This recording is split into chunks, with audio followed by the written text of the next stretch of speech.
El mundo de hoy nos ha enseñado que es necesario estar preparados para el cambio. El cambio es movimiento, el movimiento es vida. La vida es la que nos empuja hacia la excelencia. La excelencia en salud al servicio de la comunidad. En el transcurso de 4 décadas, nos hemos consolidado como referente en la prestación de servicios de alta complejidad. Para alcanzar nuestras metas, sustentamos nuestro trabajo en 4 pilares: la excelencia en la atención, la docencia, la investigación e innovación y la responsabilidad social. Como institución hospitalaria, nuestra vocación primordial es satisfacer las necesidades de nuestros usuarios, bajo un modelo de atención humanizado, centrado en el paciente. Para hacer más eficiente nuestro compromiso, apostamos por una estrategia que nos permita atender a cada familia, desde cualquier lugar. Por eso implementamos una ruta que nos conduce por el camino de la investigación y la innovación en el campo de la ciencia médica. No le tememos a los retos que nos plantea el día a día en nuestra labor. Somos un hospital universitario, lo cual nos permite asegurar la continuidad de nuestra misión.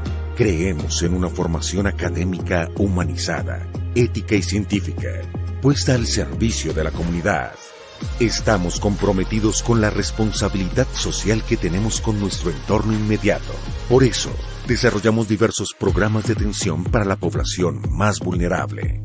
Nuestra permanente búsqueda de la excelencia nos ha llevado a romper barreras en campos muy prometedores: la telemedicina y la atención a pacientes internacionales.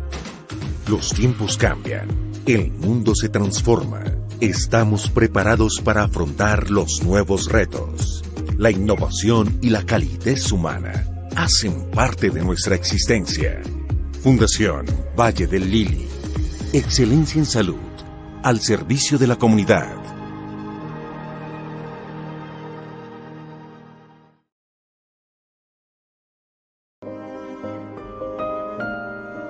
Yo soy presentador del programa de conexión remota, cubrir notas, sea en la parte de cubrir eventos.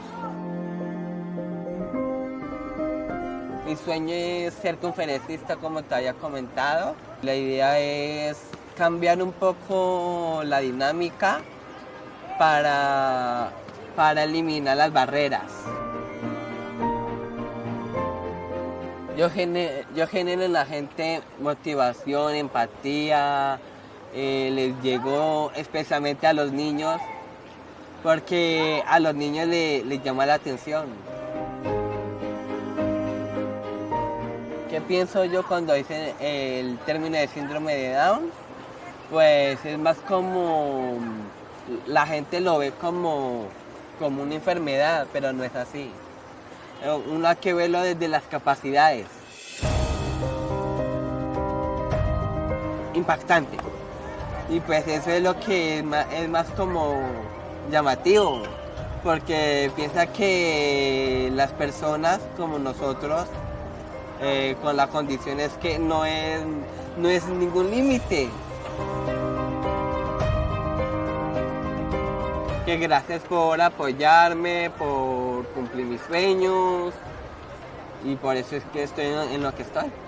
Yo no tengo síndrome de Down, yo tengo síndrome de Up, porque siempre hay que mantener la frente en alta y mirar hacia el horizonte, porque nosotros somos capaces y podemos luchar por nuestros sueños, y porque yo quiero ser el mejor conferencista del mundo.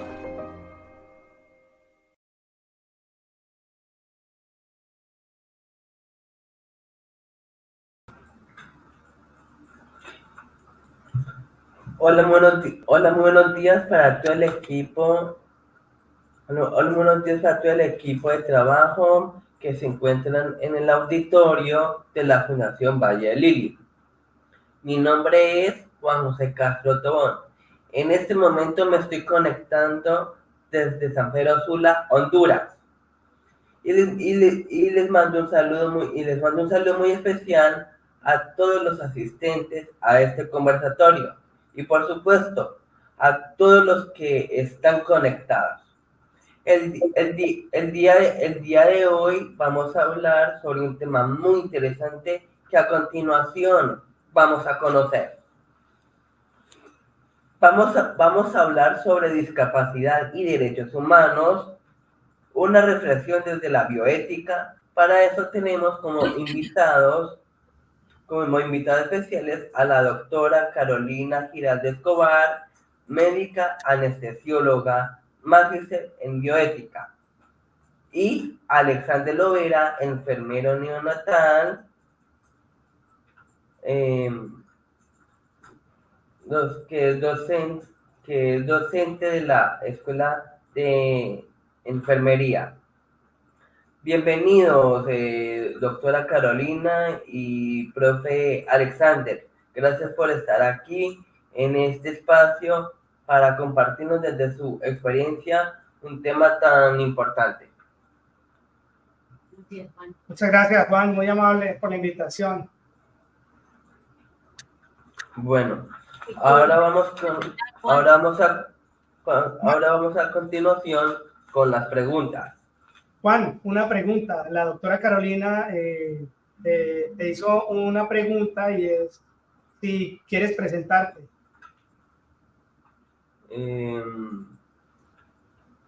Bueno. Por favor, si quieres, preséntate, Juan. Lo interesante de este momento es que esto es una conversación más que un formato rígido, un formato fuerte, es una conversación donde vamos a construir y deconstruir, digamos, algunas categorías, y eso a partir de cada uno de nosotros. Entonces sí es importante para que el resto de personas conozcan quién es Juan Castro Tobón y a qué se dedica. Ok, bueno, mi nombre, como lo acaba de mencionar, mi nombre es Juan José Castro Tobón, tengo 33 años. Bueno, estaba como restándome algunos años, pero bueno, no importa. Bueno, como lo que mencioné, tengo 33 años y bueno, en este momento, bueno, hice mi carrera de comunicación en la Universidad del Instituto de Telecomunicaciones INSTEL. Allá hice mi carrera y bueno, pude sacar adelante mi carrera y creo que fue uno de los logros muy importantes para resaltar, la verdad. En este momento, bueno, estoy con unos proyectos súper interesantes. Bueno, por medio de AskDown, me formé como líder autogestor. Y bueno, aparte de eso, en este momento también tengo otro proyecto que hago parte del equipo de trabajo del proyecto del programa inclusivo, que el programa es dirigido por personas con discapacidad. Y bueno, el programa se llama Mundo In, es un proyecto de Ecuador, y en este momento estoy trabajando en Coffee Colombiana, que es una empresa financiera que es a nivel nacional, y lo que hago es visitar diferentes áreas, y también realizo pausas activas. Las pausas activas más es como de hacer ejercicios, de relajar los músculos, en el que estoy en este momento. Perfecto, Juan. Y también para romper un poco la rutina de trabajo.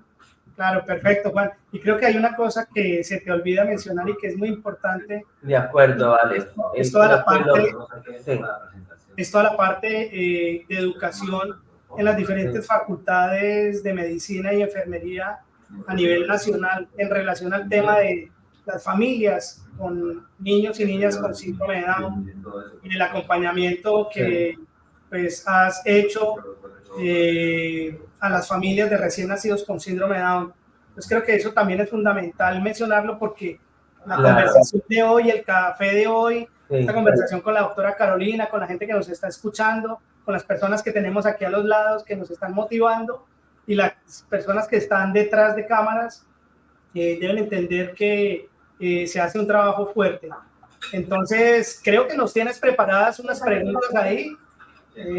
Tú dirás, ¿cuándo empezamos, Juan?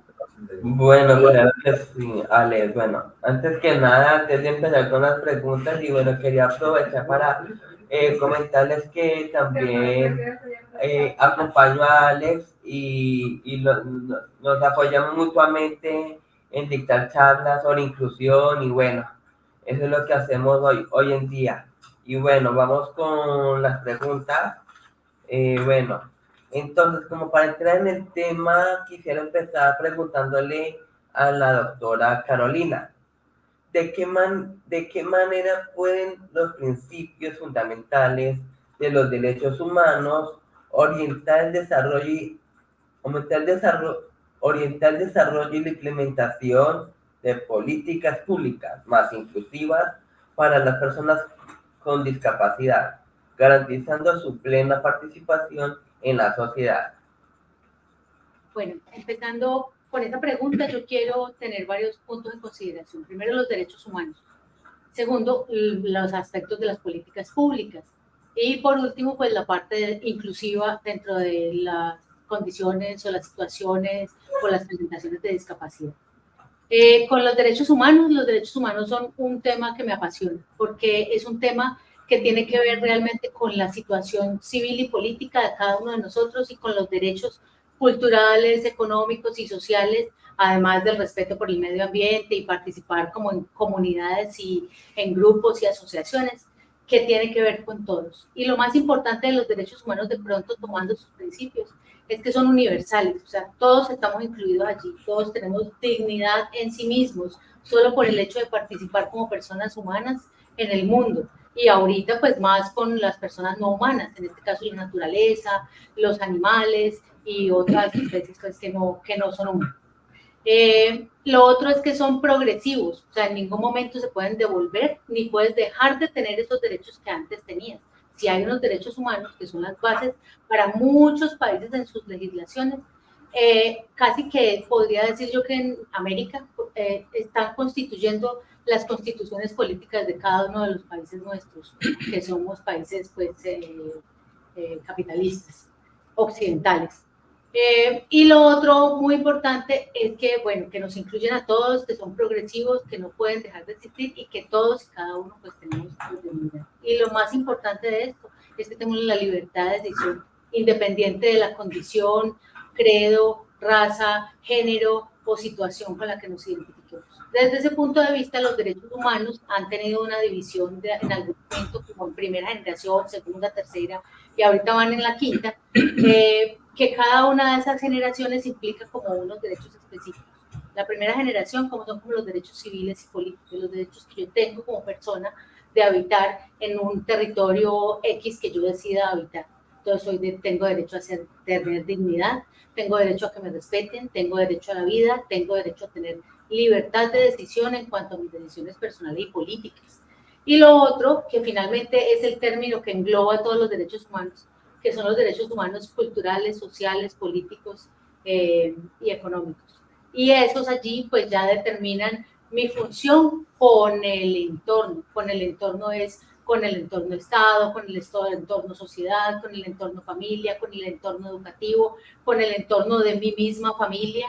Entonces todo eso me da derechos, pero también hay un artículo muy importante y es que esos derechos que yo tengo que respetárselos a los demás, independientemente de su afiliación, en credo, en género, en raza, en capacidad, en lo que sea. Y somos todos plurales, al igual que la gradación o la graduación, pues graduación o el grado de discapacidad que podamos tener todos. De alguna manera hay de pronto personas con discapacidad más evidente, pero al final todos, como hay en un podcast que a veces escucho, todos tenemos discapacidad en algún grado de esa. Y como el modelo universal de las clasificaciones de discapacidad. Entonces, ¿cómo puede participar eso en las políticas públicas? pues es sencillo, o sea, los derechos humanos casi que constituyen las constituciones políticas de los países, y las constituciones políticas son los derechos inviolables e inalienables que tenemos todas las personas que habitamos en una sociedad. Y desde ese punto de vista, pues obviamente hay mucha legislación, incluso hay la Convención de los Derechos Humanos en personas, de los derechos de personas con discapacidad, a los cuales está afiliado Colombia como país, en donde en esa convención tienen una reunión cada tanto tiempo, no sé si recuerdas, y se reúnen a ver qué es lo que están haciendo con relación a los derechos humanos para personas con discapacidad, evidente, pero que pues que tienen que tener resultados y que tienen que ser efectivos y que tienen que estar haciendo propuestas. Entonces yo creo que tenemos muchos derechos, lo que pasa es que de pronto nos falta que seamos facilitadores del conocimiento de los derechos en los que tienen ese tipo de habilidades políticas y situacionales. Sí. Quisiera comentar algo, si Juan me lo permite, y Carolina, Sí, claro. es en relación a, ahorita tras bambalinas hablábamos con Carolina, y corrígeme por favor, Carolina, tú eres miembro del Comité de Ética Hospitalaria de la Fundación Valle Lecrín, que hacen una labor tremenda y los felicito. En relación precisamente a conectar lo que decías anteriormente con tu labor como miembro del Comité de Ética Hospitalaria, por supuesto, muchas veces las situaciones clínicas y el mismo contexto, digamos, de las familias o de las personas que asisten, digamos, a la asistencia, hay veces se ven dilemas éticos, dificultades en donde los derechos humanos de alguna u otra manera pueden sufrir una disrupción. Quisiera de pronto que nos ampliaras un poquito, porque creo que es muy importante y reconozco la importancia de estos comités hospitalarios, porque no todas las instituciones lo tienen o cuentan con un equipo tan blindado. Le agradezco mucho la pregunta, porque yo todo el tiempo he pensado que la alfabetización dentro del término de colegio, pues es aprender a leer y escribir. Todos deberíamos ser alfabetizadores y todos deberíamos ser facilitadores de lo que tengamos de habilidad. O sea, Juan es comunicador, tú eres jefe investigador, yo soy médica anestesióloga. Todos deberíamos ser facilitadores dentro de nuestras capacidades, de nuestra profesión, desde nuestra situación. Y dentro de ello, por ejemplo, el Comité de Ética Hospitalaria es algo que me encanta y que de pronto algunos, o no, todos aquí conocemos el Comité de Ética Hospitalaria dentro del trabajo interno, o sea, todos los que pertenecemos y trabajamos adentro de la fundación. Pero afuera, de pronto los usuarios, los clientes internos o como se denomina ahorita, pueden no tener ni idea y pueden tener 500 dudas metodológicas, 500 cosas que les afecten su biografía personal, porque yo estoy compuesta de una biografía. Yo soy Carolina Giraldo, mis principios y lo más importante para mí es algo que es muy diferente a lo que es para ti y muy diferente a lo que es para ti. Entonces, es algo que me parece súper importante que lo menciones porque estamos en el proceso. Estamos en el proceso de alfabetizarnos adentro de la fundación, alrededor del Comité de Ética Hospitalaria para poder hacer buen uso de ella. Y también para que sea compartido con la comunidad que nos corresponde, pues, por así decirlo, afuera y adentro. Correcto. Porque los derechos humanos, por supuesto, que se afectan desde mis decisiones de vida y desde lo que entra en conflicto con los manejos de la tecnología, en salud, en fármacos, en muchas otras cosas. O sea, eso es definitivamente lo que es la bioética. El valor, la tecnología y todo lo que entra en juego desde la mitad conmigo. Entonces, me prestó mucho, gracias. Que eso tiene una categoría que le llaman la corrígeme por favor, la biotecnología. Sí, biotecnología es todo lo científico, correcto, tecnocientífico, bueno, todo eso que hay, y pues obviamente los valores, que es como la balanza que hay en la bioética, en donde debe equilibrarse, porque yo soy la persona que está en la mitad. Claro, sobre todo porque cuando Juan arranca haciendo la pregunta, que además, Juan, es una pregunta muy difícil que has lanzado, lo pone a uno a reflexionar. Yo al principio no quería estar en la piel de Carolina cuando lo estaba contestando, pero en la medida que ella lo iba dando respuesta, pues me pareció fantástico. Y creo que hay una cosa, tú lo mencionaste 2 veces y me gustó, Carolina, porque hablaste de la persona humana y las personas no humanas, pertenecientes a lo humano, pero pues, no humanas, nosotros, correcto. pues. Y es siempre la pregunta, y es así, pues también yo quisiera preguntarle también a Juan, si él quisiera responder, o tú, Carolina, y es que a uno le hacen siempre una pregunta, y ¿cuándo se es persona? O sea, ¿cuándo se es persona? Sobre todo, por ejemplo, en interrupciones voluntarias del embarazo. A veces se menciona igual, ¿cuándo se es persona? Ese es un tema... Yo creo que si nos metemos allí no terminamos. Entonces yo creo que Juan, podemos ir con la segunda pregunta. Vale, Alex, muchas gracias. La verdad estaba un poquito nervioso y me enredé al principio, pero bueno, vamos bien. Vamos con la... Todos estamos igual, no te preocupes. Mira, las manos están sudando. Y las manos de Carolina también. Sí, o sea, no te preocupes. Ok, bueno. Muchas gracias, doctora Carolina. Me parece muy interesante su intervención y bueno, vamos para la siguiente pregunta. Bueno, ahora vamos a continuación con una nueva pregunta, esta vez para el profe Alexander. En el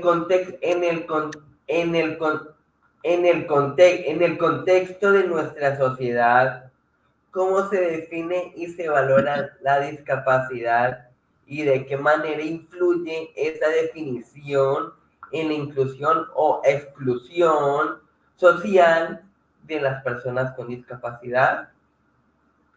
Gracias, Juan, por la pregunta, y voy a copiar lo que dijo Carolina al principio. Voy a tratar de dar respuesta a esa pregunta partiendo. Primero, ¿cómo se define actualmente? Pero quisiera mencionar algo histórico, porque para definirlo actualmente hay que venir, digamos, del histórico, y voy a tratar de hacer un barrido muy rápido, muy concreto. Por supuesto que no soy experto para profundizar, pero sí para tener claro. Hace muchísimo tiempo las personas que nacían diferentes, ¿sí? Las llamaban anormales, y tenían un trato completamente diferente por la sociedad, empezando por su propio núcleo familiar. De hecho, hubo, pues, digamos, algunas comunidades hace muchísimos años, muchos siglos, en donde los niños que nacían, digamos, con una condición, pues hay textos que utilizaban la palabra desechables, es decir, eran niños que terminaban muertos, es decir, que utilizaban, digamos, el asesinato selectivo, un ejercicio eugenésico. Fue pasando los tiempos y esto pues aún no seguía cambiando, y para retomarnos, digamos, hacia principios del siglo XX, hay una cosa que marca profundamente, y es, digamos, la Segunda Guerra Mundial.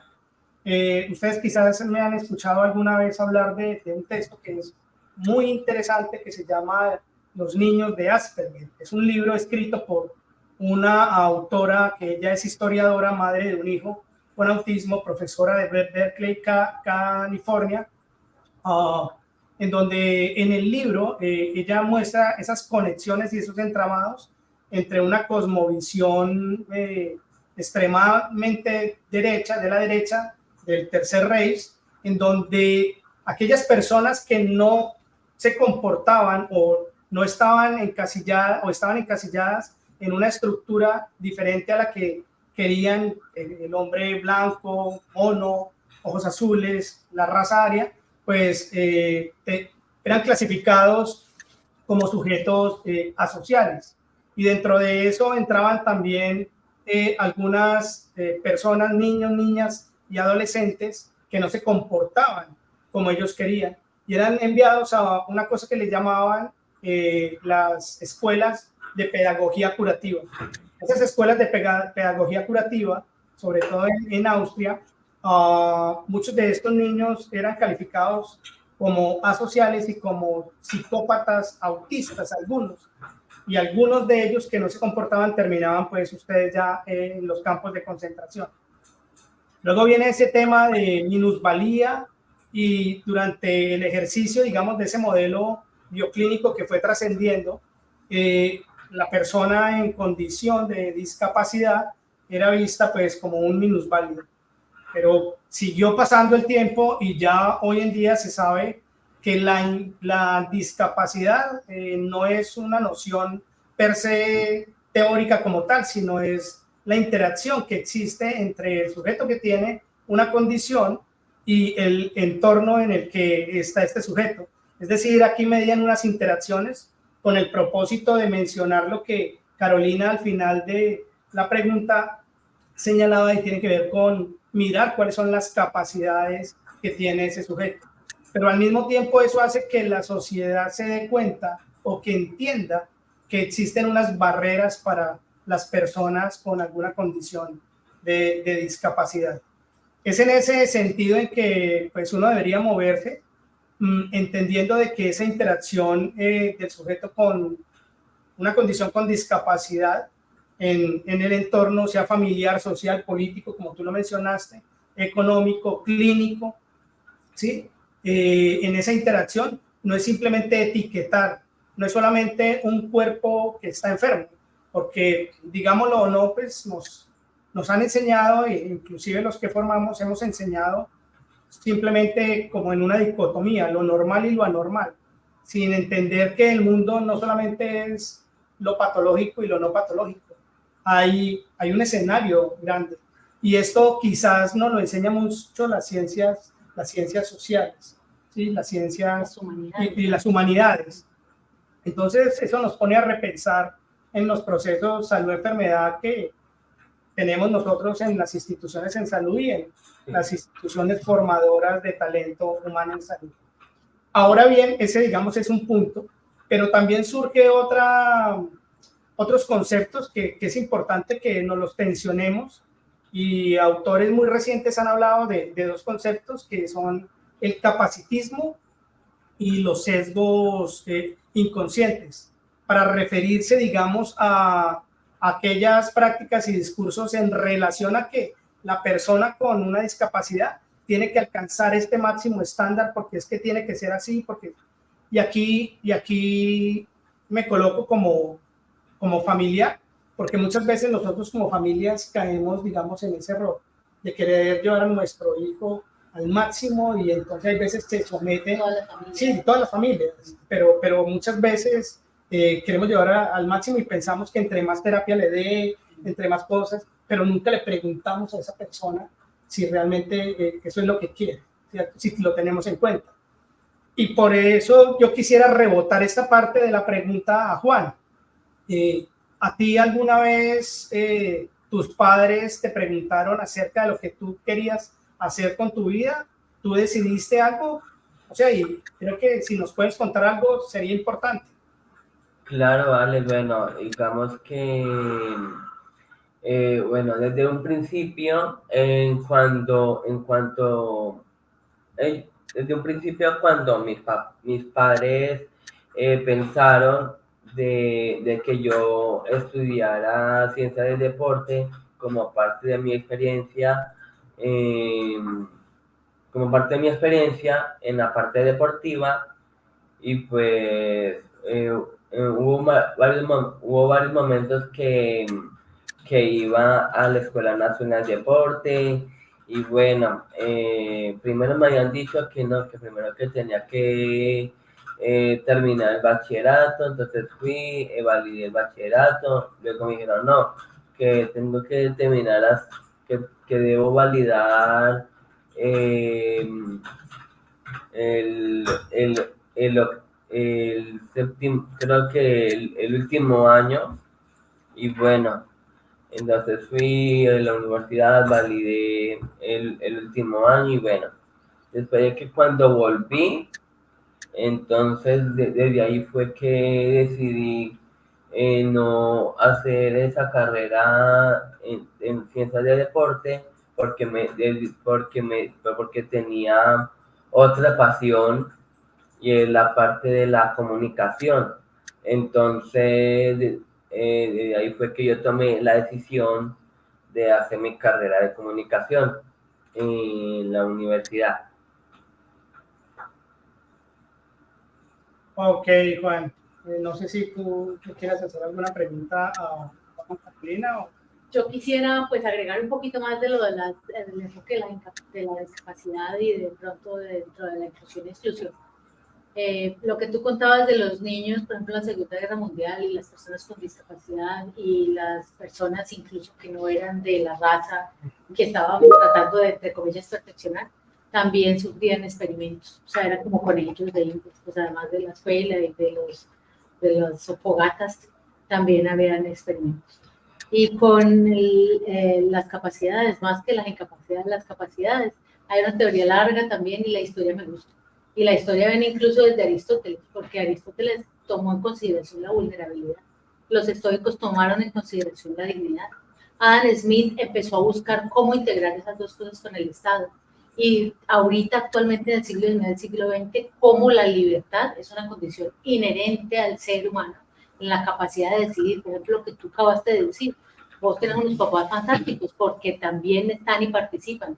No solamente es lo que yo quiero, es lo que mi más cercano, que es la familia, me ayuda, y obviamente lo social y del país, bueno, y la escuela y todo lo demás. Pero eso es súper importante porque todas las características se fueron sumando para proponer teorías, y la teoría de las capacidades es vital porque dentro de las capacidades es la forma de cómo yo me puedo desarrollar y aportar a mi comunidad, como yo, cualquier persona, o sea, cualquier ser humano puede desarrollarse, lograr y participar en la comunidad desde diferentes puntos de vista, porque todos tenemos diferentes capacidades. Somos una comunidad completamente plural y, como decía ahorita, en el modelo universal, el grado de discapacidad es distinto. Y otra cosa súper interesante es que todos vamos a ampliar ese grado de discapacidad. Probablemente no lo reduzcamos, o sí, no lo sé, depende de muchas cosas, pero todos lo vamos a ampliar por la edad, por la violencia, por muchas cosas posibles que pasan. Entonces, sí, muy bacana tu familia. Y yo creo, pues, sumando a esto, a este formato académico del Centro de Bioética, de la Fundación, lo que han venido haciendo y el hecho de que se genere, digamos, esta conversa, digamos, en términos antropológicos, así los antropólogos le llaman, yo creo que es importante porque se coloca en el terreno de la discusión académica, digamos, algunos asuntos que no se tienen en cuenta en los currículos, digamos, de formación en el talento humano en salud. Entonces, también es para repensarnos nosotros, los que estamos ayudando a formar a otros, que tanto en el currículo aparece, por ejemplo, el hecho de dar una noticia desagradable, ¿sí? Las habilidades blandas que tanto aparecen en los currículos, que tanto aparece el tema de discapacidad o inclusión. Y déjeme hacer aquí una cuña, nosotros arrancamos con la Universidad del Valle una licenciatura de Pedagogía Infantil, eso es de la Facultad de Pedagogía, y desde Salud estamos haciendo un aporte, digamos, ahí a parte de discapacidad e inclusión. De hecho, Juan y el papá participaron en una actividad en conjunto, digamos, con unas profesoras de la Escuela de Rehabilitación, Noranet y la profesora Nora Lucía. Lo mismo, digamos, desde la Escuela de Enfermería hay en el currículo hay unos temas específicos en infancia y adolescencia. Y creo que la mayoría de universidades, sé que el ICESI también han hecho unos giros ahí desde el cambio curricular en relación a estos temas. Porque lo que hablábamos ahorita al principio, y es que muchas veces el profesional en salud que se ve enfrentado a una situación con una familia que tiene una situación, digamos, la llegada de un hijo con síndrome de Down, muchas veces ese profesional no tiene las herramientas para dar esas noticias. Y les toca, digamos, en un fin de semana o una noche, y se tienen que tragar, digamos, sus emociones. De hecho, en uno de los capítulos de mi tesis doctoral aparece eso, como esos relatos de médicos y enfermeras que están narrando cómo fueron esos momentos en donde tenían que afrontar la familia, pero sin un capital, digamos, cognitivo marcado. Pues creo que nos deja algunos elementos ahí para la discusión. Sí, yo creo que una cosa importante en cuanto a la formación como profesionales en salud es como la formación en valores, como la formación en no sé, en dignidad humana, en humanismo, porque todo aporta y todo genera unas bases estratégicas bien interesantes para poder entender la magnitud de lo que es el otro. El otro es el que me representa a mí, el otro es con el que yo me puedo ver reflejado, me puedo ver muy bien o me puedo ver muy mal, entonces yo puedo ser ese otro para alguien, entonces tengo que participar de la mejor forma, eso es súper, me gusta. Juan, quisiéramos hacerte una pregunta, estábamos hablando aquí ahora con Carolina, y es, ¿tú cómo ves el tema de discapacidad e inclusión? Desde Juan, el hombre de 33 años con síndrome de Down, que es, digamos, una persona referente para otras familias y inclusive para algunos profesionales. ¿Tú cómo ves el tema de discapacidad e inclusión?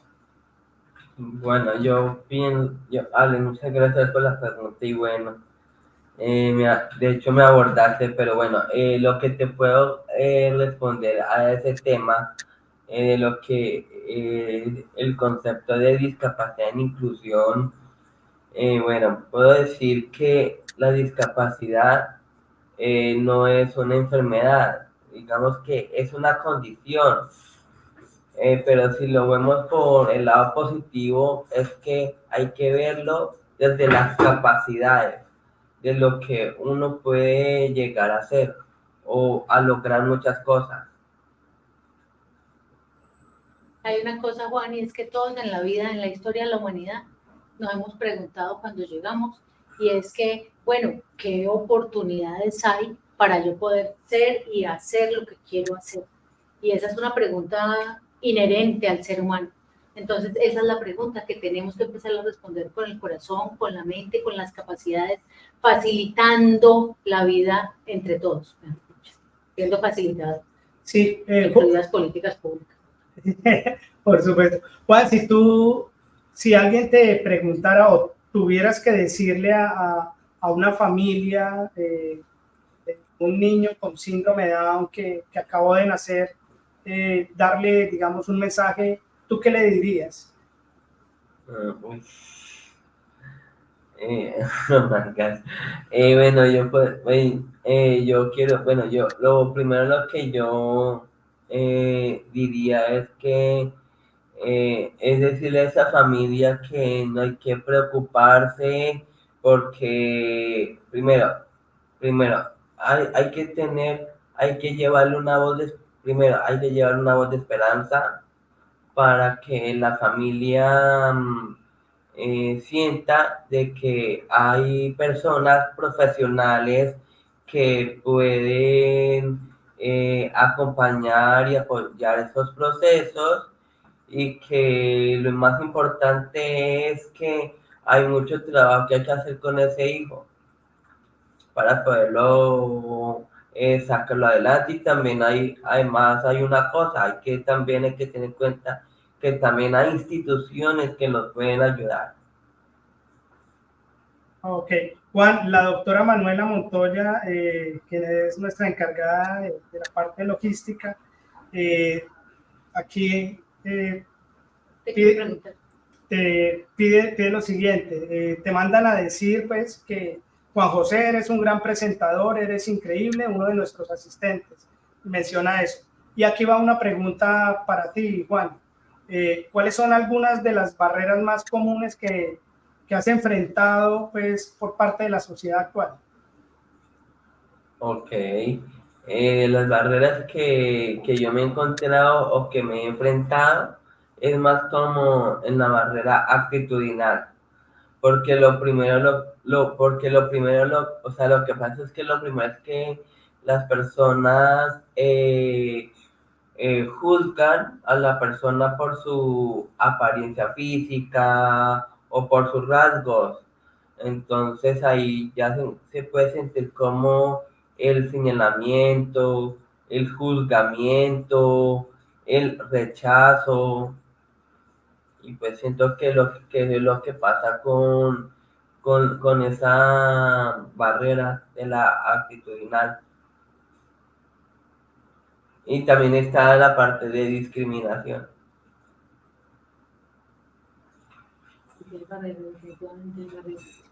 Perfecto, Juan. No sé si tengas tú alguna pregunta adicional. Claro que sí. Bueno, primero, antes que nada, Alex, te quiero agradecer por la respuesta por la respuesta que nos acabaste de responder de la pregunta. Bueno, tengo otra pregunta para la doctora Carolina. Y bueno, digamos que dice, desde la perspectiva bioética, ¿cómo podemos redefinir el concepto de discapacidad y reflejar una comprensión más integral que supere las limitaciones y aborde las barreras ambientales y actitudinales? Bueno, de pronto retomando un poquito, Alexander, lo que planteaba al principio con la visión inicial o el modelo religioso, por así decirlo, que se tenía, o antiguo, pues más bien, que se tenía con relación a la discapacidad, era ese, como de rechazo, como de ser menor, como de ocultamiento, que es un modelo probablemente que no viene a nada que ver en este momento de la vida. Hay otros modelos. Yo quiero tomar los modelos desde la bioética que se ha tenido con la discapacidad, para dentro de todos esos modelos tratar como de dar aportes a la segunda parte de la pregunta, que también la di un poquito, que es como cómo cambiar de pronto la situación actitudinal, la situación ambiental y la situación para mejorar las opciones y la inclusión en cuanto a la discapacidad. Y entonces el otro modelo que existe es el modelo médico o biológico o rehabilitador, o sea, en donde se ve la discapacidad de pronto como una enfermedad, como no es suficiente, falta un poquito, rehabilitemos y rehabilitemos y rehabilitemos para tratar de que pueda caber. Y es otro modelo pues que de pronto no es una buena respuesta. Hay otro modelo médico que es de otro modelo bioético de la discapacidad, que es el modelo social, en donde dicen, no, la discapacidad o el grado de discapacidad que presenta una persona está relacionado más con todas las barreras que existen alrededor, sociales, políticas, de familia, culturales, bueno, en fin, todas esas barreras en donde no hay rampas, en donde no hay audífonos, en donde no pueden entrar al colegio, en donde todo eso genera limitaciones, ese es el modelo social de la discapacidad. El otro modelo es el modelo político activista, en donde las personas en situación de discapacidad empiezan a reclamar sus derechos, en donde ya no quieren ser asumidos desde un punto de vista patriarcal como, ay, venga, ayudémosle, vamos a llevarlos, sino desde un punto de vista activista, en donde exigen la libertad y exigen el cumplimiento de sus derechos. Ese es otro modelo que existe dentro de los modelos de discapacidad. El otro modelo de discapacidad que hay es el modelo universal, que a mí me parece que muy interesante porque allí va y cabe un concepto que a mí personalmente creo que pues todos vamos allí, y es que la discapacidad no es una persona, no es una situación, no, es una línea en donde estamos todos metidos y hay discapacidades más evidentes y hay discapacidades menos evidentes, pero todos cabemos allí. ¿Por qué? Porque dependiendo de cómo estemos y si no es evidente, con seguridad el tiempo se va a encargar de que lo sea. Entonces todos tenemos que participar socialmente dentro de las políticas públicas, la familia, la comunidad, la escuela, todo lo que nos rodea, para poder hacer que eso sea facilitador de cosas que nos van a favorecer a nosotros mismos. O sea, todos pertenecemos a esa línea. Entonces todos tenemos que participar para que esta comunidad en la que estamos pues sea agradable, amable y todo para todos. Y si uno lo ve en los países desarrollados. Perdón. En los países desarrollados hay rampas para subirse al bus, hay todo, hay lenguaje braille, hay sonido en los semáforos, hay vías para todo. Y aquí, pues, lastimosamente falta mucha infraestructura, muchas cultura de inclusión, de participación, de capacidades, ¿verdad? Y creo que el mejor ejemplo de lo que está diciendo Carolina es este escenario de hoy, el hecho de que Juan nos esté entrevistando, no como día, no, es que le estamos permitiendo, no, estamos aquí integrándonos y estamos con las capacidades de Juan y integrándonos nosotros, ¿cierto? Porque son cuerpos, son prácticas y discursos de tres personas que estamos en constante discusión en disciplinas diferentes y en escenarios diferentes. Fíjese lo interesante, Juan, usted es caleño colombiano, pero está ahorita en San Pedro Sula porque está en unas conferencias que mañana va a ser el día de síndrome de Down. Y además pues, está haciendo algo allá de ejercicio político desde precisamente una de las preguntas que nos estaban haciendo acá. Sí, correcto. Y es un comentario que nos envía la doctora Manuela Montoya y dice, un comentario y pregunta, hoy en día se habla de las neurodivergencias y me parece tan importante que este enfoque se extienda con el fin de reducir los estigmas en torno a las condiciones asociadas a ellas. Para la persona que hizo el comentario, pues totalmente de acuerdo, y es lo que hemos venido señalando ya en este conversatorio. Aquí hay otro comentario, o no sé si quieres... No, si quieres, pues ahorita termino, luego del comentario termino la... Ok. Hay otro comentario y pregunta que dice, estos ejercicios deben ser acompañados por políticas públicas para lograr la efectividad de las funciones y naturaleza del Estado. Las políticas están. De esta manera se podrían garantizar derechos. Nuestra población en situación con discapacidad requiere. Fíjese una cosa interesante a propósito de esto. Yo participo con un grupo de madres y con Juan en relación a una veeduría ciudadana en relación a la educación inclusiva. Y ustedes no se imaginan la cantidad de situaciones de violencia a los cuerpos de niñas y niños en condición de discapacidad que hay en las instituciones escolares, sobre todo en las públicas y privadas, por supuesto, pero la norma está, digamos, y la política está girada desde el 2017 y aún hay instituciones que ofrecen inclusión, pero cuando se va a hacer, digamos, la revisión, legal y obligatorio, sí, claro, y el seguimiento no se hace, se sigue excluyendo.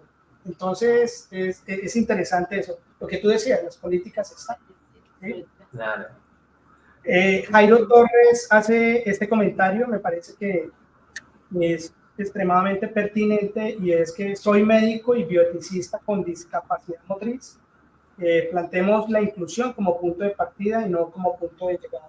Me parece que al lugar, no sé si quieras hacer algún comentario. Voy a terminar la pregunta y ahorita hablamos un poquito de ello en cuanto a la discapacidad como tal, porque no hemos hablado de los tipos de discapacidad, de pronto las estadísticas tan abrumadoras a nivel mundial con la discapacidad, que lo mencionaste ahorita, en cuanto al nivel de pobreza, en cuanto a los abusos y los daños pues, que existen en el ser de cada ser humano, sabiendo que la dignidad es un derecho inalienable, fundamental y primordial para cada uno de nosotros. Entonces, otro modelo también es de la diversidad funcional, que ese es un modelo en donde cada uno dice, bueno, es que yo participo en el mundo y aporto al mundo. O sea, yo estoy aquí, hay una discapacidad o sea, yo soy una persona con algún grado de discapacidad, pero eso no es una discapacidad. Yo tengo una función o una funcionalidad diferente a la suya y yo estoy aportando desde este momento, de este punto en donde yo estoy, a esta comunidad en la que habito. Entonces me parece súper interesante el modelo universal, este modelo de diferente función. Y desde el punto de vista, pues creo que hay diferentes discapacidades. La discapacidad física, en donde hay ausencia de alguna parte de las extremidades. La discapacidad sensorial, que es con los sentidos, la audición, la visión. La discapacidad mental, pues, o cognitiva, en donde pues allí entra un gran, pues algunas personas, y la discapacidad o la neurodiversidad, más bien, la neurocognitiva, neurodiversa, psíquica, mejor dicho, que de pronto allí entran personas que pueden estar con algún diagnóstico de esquizofrenia o algo así, que de pronto es la clasificación de la que no hemos hablado, pero porque supongo que es un conversatorio acerca de la discapacidad. Y con las estadísticas de pronto tú manejas más el tema del nivel de pobreza, porque muchas personas asociadas a algún grado de discapacidad evidente pueden tener más dificultades en el acceso al trabajo, en el acceso a la educación, que era el progresismo. No, lo que yo podría mencionar algunos datos ahí, volviendo otra vez a esto de la veeduría ciudadana de control social en relación a la educación inclusiva, es que de las 92 instituciones educativas públicas en Santiago de Cali, pues con un grupo de madres hemos dado seguimiento a 31 instituciones. Y eso necesita, digamos, de un trabajo fuerte. Y hay instituciones en donde el maltrato institucional se da, pero no hay un registro, no trasciende. Bien. Y de hecho, eso es aquí en Santiago de Cali, pero en las ruralidades volvemos a la pregunta de la situación socioeconómica, la ruralidad, las situaciones ¿sí? Entonces, yo creo que ese tema de discapacidad e inclusión que se aborde desde un escenario clínico como es la Fundación Valle Melí, desde las universidades que están acá formando pues, médicos, enfermeras, fonoaudiólogos, terapeutas. Creo que debería ser un tema para todas las áreas profesionales. Estoy completamente de acuerdo, es un tema porque fíjese una cosa y es que pues lo digo cuando yo me formé, por ejemplo, en la Universidad Nacional por allá a principios de los 90. A nosotros no nos enseñaban nada de habilidades blandas, a comunicarse, a mirar a los otros, la corporalidad, una corporalidad para dar una noticia desagradable, ¿sí? La que sea la muerte de un hijo o un diagnóstico. En pandemia, por ejemplo, y nos toca a todos, nosotros nos sí, toca eso. Pero en pandemia, por ejemplo, muchas madres y padres lo relataban en la investigación, el diagnóstico se los dieron vía telefónica o vía virtual. Y eso es complicado, claro, era en pandemia. Pero algunas de esas prácticas se normalizaron en el tiempo, ¿sí? Entonces, creo que es importante sí pensarlo, ¿sí? Está muy bien, pues, temas clínicos, está muy bien la fisiología, la farmacología, todo eso está muy bien, pero creo que hay unas habilidades blandas que nosotros como profesionales de salud deberíamos preguntarnos y replantearnos. De hecho, nosotros tenemos que ver con el otro, entonces son fundamentales, definitivamente son fundamentales. Así es, y creo que en este tema de inclusión, y yo creo que aquí cierro, digamos, mi parte, el tema de inclusión, hay una teoría, de la teoría crítica de Axel Honneth, que él habla sobre el reconocimiento, la teoría del reconocimiento recíproco, cuando yo tengo esa capacidad de reconocer al otro, y para reconocer al otro primero me debo conocer, ¿sí? Me debo conocer a mí mismo, y ese reconocimiento se da, digamos, en tres esferas, lo que es el amor, lo que es la solidaridad y, digamos, lo que es la responsabilidad. Es decir, trasciende, digamos, la persona, el sujeto y el ser dentro de una comunidad. Entonces, volvemos otra vez a lo que está aquí detrás, y es la parte de bioética, el grado de valoración social por un individuo, o sea, qué tanto se lo estamos dando, ¿sí? Y qué mejor ejemplo el hecho de que Juan esté hoy, haya sacado de su tiempo. Sabemos que él ahorita tiene una conferencia, pero pues nos está regalando el tiempo. Y lo otro es, yo quiero hacer pues, un agradecimiento público al doctor Edwin Lazo y a la doctora Manuela Montoya, y creo que otras personas que están detrás de esto por haber tenido en cuenta, digamos, el hecho de que podemos estar acá, y lo mismo Carolina, no sé si sí, claro. Y también quiero dar mi punto final al respecto de cómo la inclusión puede participar desde la bioética en este tipo de situaciones en cuanto a la consideración de la discapacidad. Creo que el mejor aporte que cada uno de nosotros podemos hacer es volvernos facilitadores. Creo que ya tomé la palabra antes.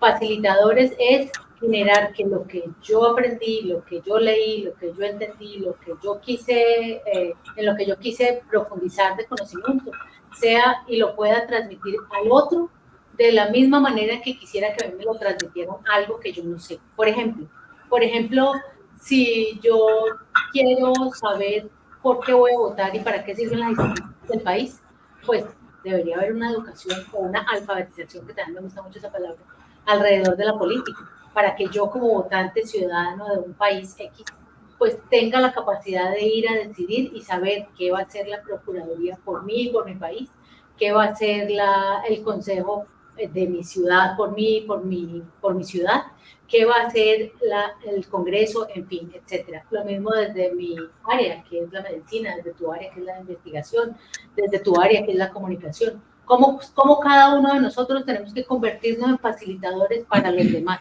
para que siendo facilitadores, eso sea un mundo incluyente y fácil, en donde podamos entendernos, aprendernos, respetarnos y valorarnos desde el punto en el que estamos aportando a esa comunidad. Entonces, eso es como la parte de la inclusión.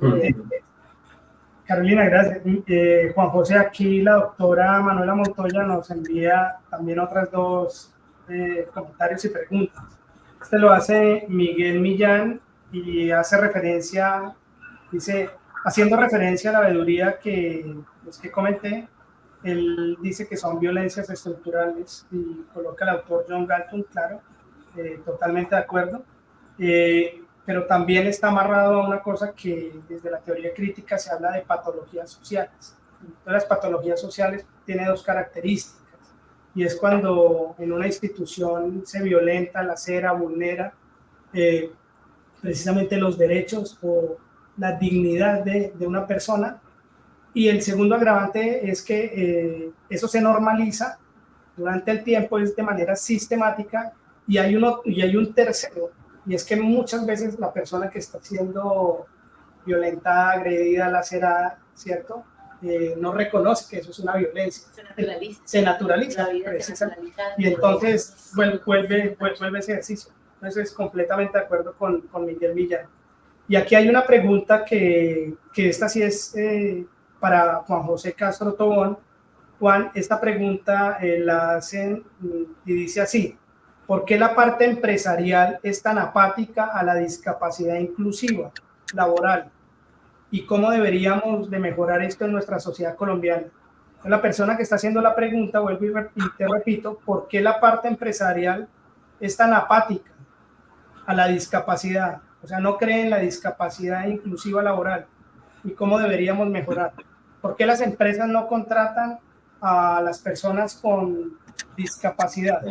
¿Y cómo deberíamos mejorar? Tú que has estado en varias empresas, ¿qué has visto? Bueno, te puedo comentar, Alex, que bueno, primero gracias por la pregunta y bueno, aquí aparte de lo que puedo contar es de mi experiencia, y es que lo que pasa es que eso es más como de miedo de las empresas para contratar a las personas con discapacidad, porque no saben cómo, bueno, eso es más como falta de conocimiento. Primero, eso es como falta de conocimiento, y segundo, porque eso es más como de tener miedo de poder contratar a una persona o un empleado con discapacidad, porque no saben cómo manejar la situación. Y pues, además, porque hay una cosa, porque es que uno no cree en la persona, uno no cree en la persona, uno no cree en esa persona, Alex. Creo que, no sé si se podría como complementar algo ahí, no sé. No, totalmente de acuerdo con lo que has mencionado. Y de hecho recuerdo una experiencia que tuvimos hace 15 días en un restaurante donde iban a contratar, ¿recuerdas que iban a contratar a un joven? Kevin, a un joven con síndrome de Down, que es un compañero que conocí, que se llama Kevin, y pues digamos que exactamente de lo que estábamos hablando. Creo que tiene algo que ver con esa experiencia, porque ellos estaban como con llenos de temor, como con inquietudes, dudas, y no sabían cómo abordar el tema de poder contratar a una persona con síndrome de Down. Sí, eso es interesante porque ese día Juan hizo unas observaciones como si se hicieran unos ajustes razonables a cómo debería tomar los pedidos, cómo debería ser la carta del restaurante, para ir entendiendo pues cómo iban a ser las dinámicas, pero también para que el resto de compañeros del restaurante pudiera digamos, apoyar y acompañar en algún momento. Entonces, es la pregunta que acabaron de hacer me parece formidable porque yo creo que pues, sí hay muchos conocimientos de... Creo que necesitamos mucho de aquí en adelante, o sea, abrir el espacio para seguir aprendiendo entre todos a que todos podemos, Sí. todos aportamos. Si este conversatorio, si a mí me preguntaran de este conversatorio 2 o 3 palabras, las que tú mencionaste, creo que son. Facilitadora. El ajuste razonable que acabas de decir tú. Y mencionaste creo que la integración o algo así. Facilitadora, creo que hay otra que se me escapa, no sé si la recuerda Esa Juan. es la misión de cada uno Sí. de los que salimos de este conversatorio, volvernos facilitadores del mundo para todos. Todos para todos, todos para uno y uno para todos, mejor dicho. Así es. Según Ale, yo creo que lo que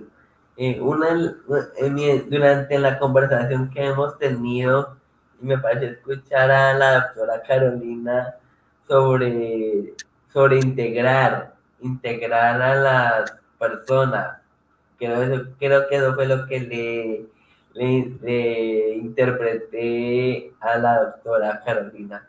Y tú hablaste de la discriminación y de la, ¿qué dijiste también? Dijiste discriminación y como, no, que los familiares, que todo, cuando él, por ejemplo, nos contó la historia de su proceso de natación, sí, como que discriminan, como que excluyen, exclusión. Yo creo que nos falta mucha educación, a todos nos falta mucha educación. Tenemos que empezar a aprender, de pronto a regar esta información y empezar a mirar cómo buscamos más información alrededor, porque hay que aprender a vivir y a respetarnos. Todos estamos en esa línea, de capacidades. Entonces, todos en esa línea de capacidades tenemos que ayudarnos entre todos, porque todos cabemos. Sí, señora.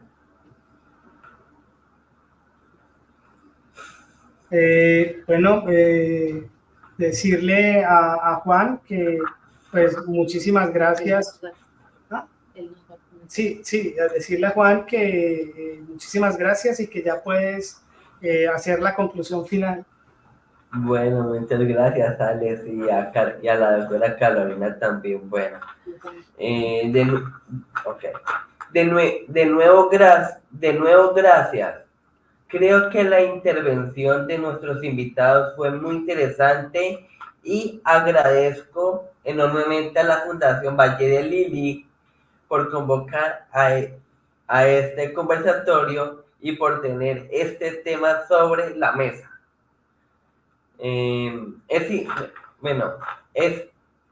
Para mí es importante que las personas entiendan que si nos ven desde nuestras capacidades y valoran lo que como personas podemos aportar a la sociedad, vamos a cambiar esa mirada frente a la discapacidad. ¿Qué necesitamos?